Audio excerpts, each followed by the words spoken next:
Hello, my name is Jisa and I'm reading Master Dōgen's Shōbōgenzō. And we're on Bussho. I feel like I've been on Bussho for most of February.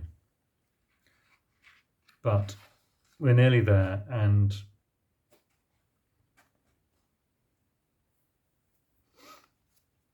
this last part deals with Joshu's moo.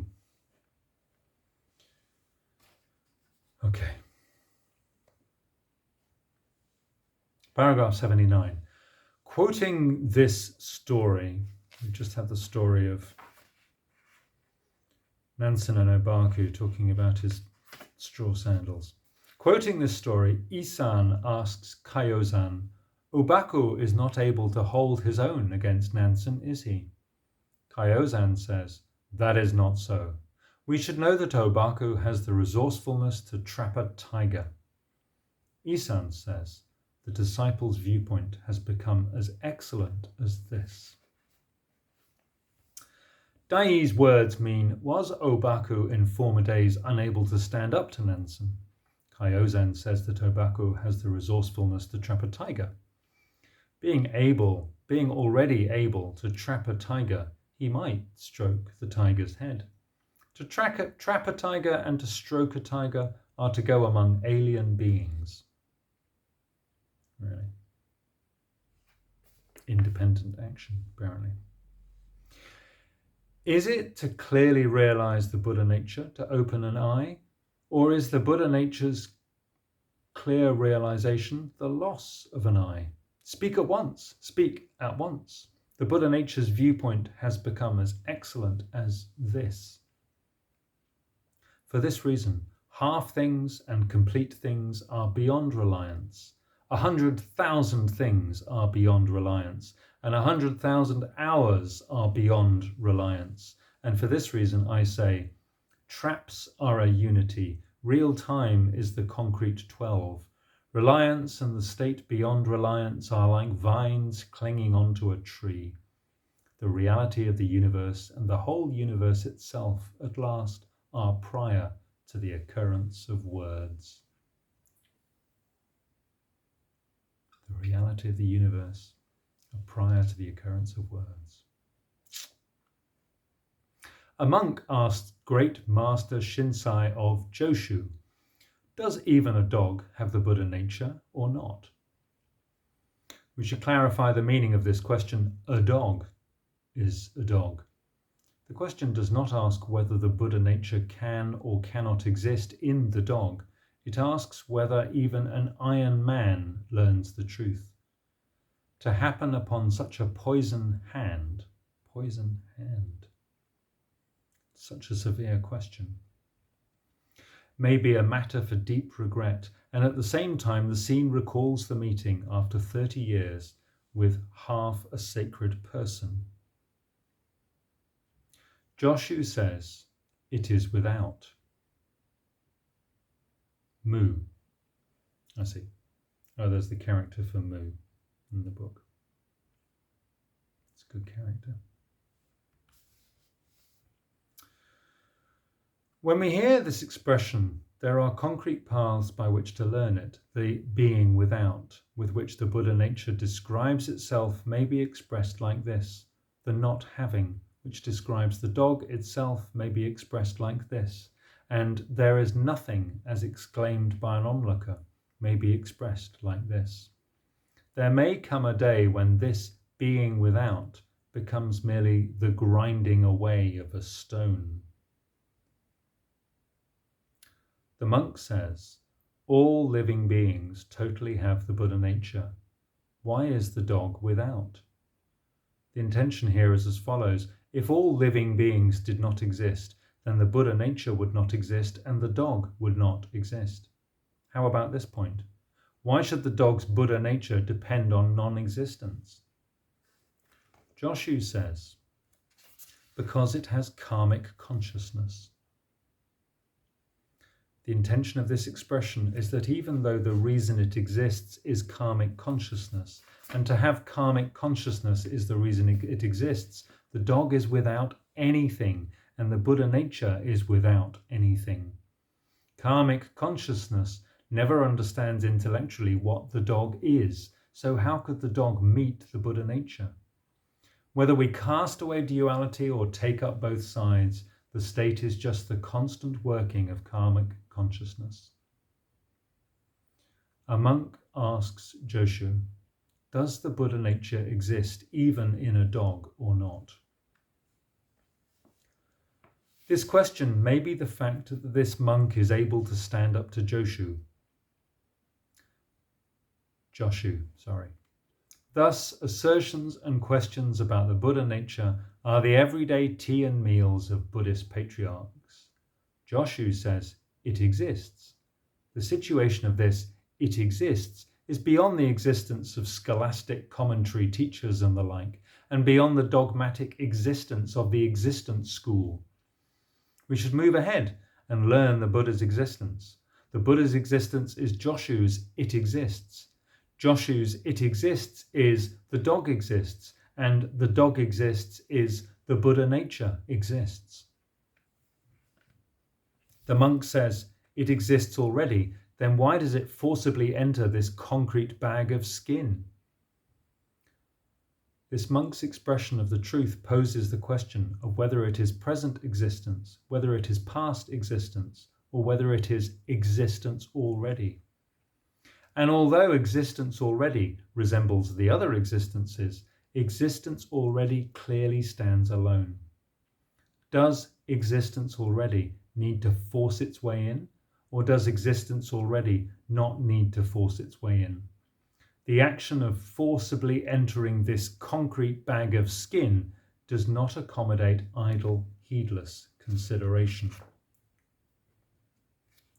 Joshu says, because it knowingly commits a deliberate violation.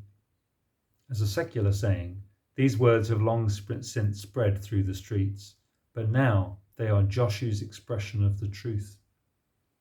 What they discuss is a deliberate violation.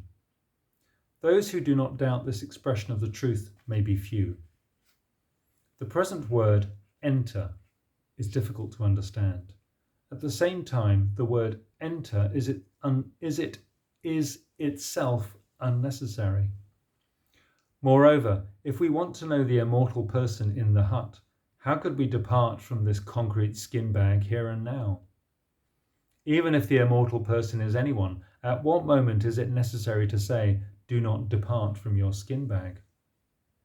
A deliberate violation is not always entry into a skin bag, and to have forcibly entered a concrete skin bag is not always to knowingly commit a deliberate violation.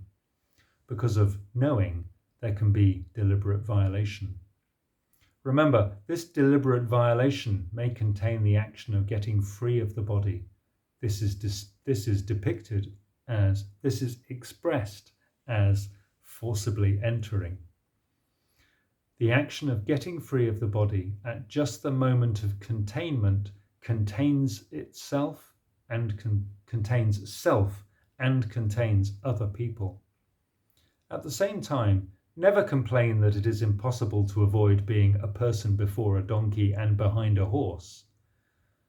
Still more, the founding patriarch Ungo says, even to have learned matters on the periphery of the Buddha Dharma is to have adopted a mistaken approach already. That being so, although we have been making the mistake for a long time, which has deepened into days and deepened into months, of half learning matters on the periphery of the Buddha Dharma, this may be the state of the dog that has forcibly entered a concrete skin bag. Though it knowingly commits a deliberate violation, it has the Buddha nature. In the order of Master Chosa Keishin, government official Jiko asks, an earthworm has been cut in two and the two parts are moving. I wonder in which part is Buddha nature? The master says, do not be deluded. The official says, what should we make of their moving? The master says, it is only that wind and fire have not dissipated. Now, when the official says an earthworm has been cut in two, Has he concluded that before it was cut, it was one? In the everyday life of Buddhist patriarchs, the state is not like that. An earthworm is not originally one, and when an earthworm has been cut, it is not two. We must strive to learning and practice the meaning of the words one and two. He says the two parts together are moving. Has he understood that two parts are a unity before being cut? Or has he understood that the ascendant state of Buddha is a unity?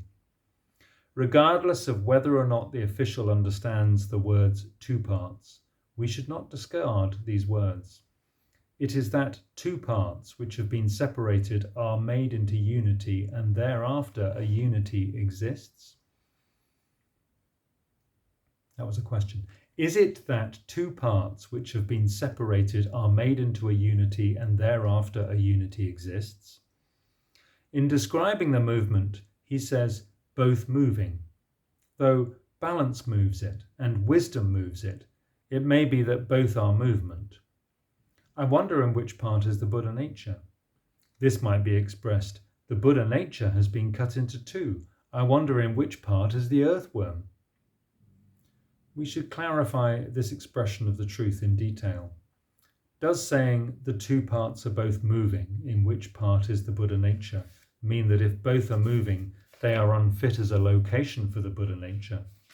Does it mean that if both are moving, although movement takes place in both, the location of the Buddha nature must be one or the other of them? The Master says, do not be deluded. What might be his point here? He says, do not be deluded. That being so, does he mean that when the two parts are both moving, they are without delusion or beyond delusion? Or does he simply mean that the Buddha nature is without delusion? We should also investigate whether he is just saying there are no delusions, without touching upon discussion of the Buddha nature and without touching upon the discussion of the two parts. Do the words, what should we make of their moving, say that because they are moving, an extra layer of Buddha nature should be laid upon them?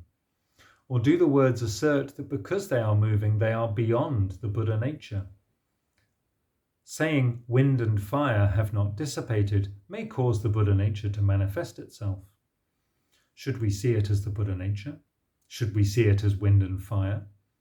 We should not say that the Buddha nature and the wind and fire both appear together, and we should not say that that when one appears, the other does not appear. We should not say that wind and fire are just the Buddha nature. Therefore, Chosa does not say an earthworm has the Buddha nature, and he does not say an earthworm is without the Buddha nature. He only says, do not be deluded, and says, wind and fire have not dissipated. To fathom the vigorous state of the Buddha nature, we should use Chosa's words as the standard. We should quietly consider the words, wind and fire have not dissipated. What kind of truth is present in the words, not dissipated? Does he say not dissipated to express that wind and fire have accumulated, but there has not yet come a time for them to disperse? That could not be so. Wind and fire have not dissipated is a Buddha preaching Dharma, and undissipated wind and fire are the Dharma preaching Buddha. For example, one sound preaching Dharma is the moment having arrived, and Dharma preaching as one sound as is the arrived moment, for Dharma is the sound, and one sound is Dharma. Further, to think that the Buddha nature exists only in the time of life and that it will vanish at the time of death is extremely naive and shallow. The time of living is the Buddha nature as existence, and is the Buddha nature as being without. The time of dying is the Buddha nature as existence, and is the Buddha nature as being without. If we are able to discuss the dissipation and non-dissipation of wind and fire, that may be discussion of the dissipation and non-dissipation of the Buddha nature. The time of dissipation may be existence as Buddha nature, and may be being without as the Buddha nature. The time of non-dissipation may be existence as the Buddha nature, and may be being without as the Buddha nature. Those who have wrongly attached to the contrary view that the Buddha nature may or may not exist depending on movement and non-movement, may or may not be divine depending on consciousness and non-consciousness, and may or may not be the natural function depending on knowing and not knowing, are non-Buddhists. Since the Kalpa without a beginning, many stupid people have seen consciousness of the divine as the Buddha nature and as the original human state. A person could die laughing. To express the Buddha nature further, although it need not be getting covered in mud and staying in the water, it is fences, walls, tiles, and pebbles. When we express it in the further ascendant state, just what is the Buddha nature? Have you finally understood? 3 heads and 8 arms. Shōbōgenzō Bussho preached to the assembly at Kannon Dori Koshi Kosho Horinji Temple in Kyoto Prefecture on the 14th day of the 10th lunar year in the 2nd year of Ninji, 1241. Phew. Thank you for listening.